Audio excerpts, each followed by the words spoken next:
Isang armadong lalaki ang arestado sa isang operasyon ng mga otoridad sa Baseco Compound, Manila matapos mahulihan ng iligal na armas.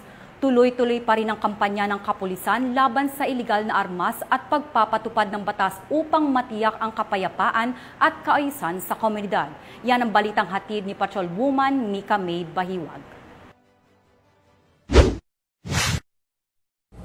Arestado ng mga tauhan ng Baseco Police Station 13 ng Manila Police District ang isang 47 anyos na lalaki matapos ireklamo ng pananakit ng kapitbahay sa Barangay 649, Baseco Port Area sa Maynila. Kinilala ni Police Lieutenant Colonel Romel Anicete, Station Commander ng Police Station 13, ang suspect na si alias Lito, isang negosyante at residente ng nasabing lugar.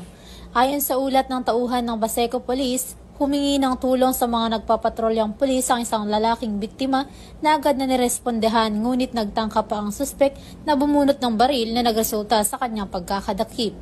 Narecover mula sa kanya ang isang kalibre .45 na baril na may 7 bala. Naharap si Lito sa mga kasong grave threat, physical injury, resistance and disobedience to authority at paglabag sa Republic Act 10591. Kasalukuyan din siyang nakakulong sa naturang istasyon.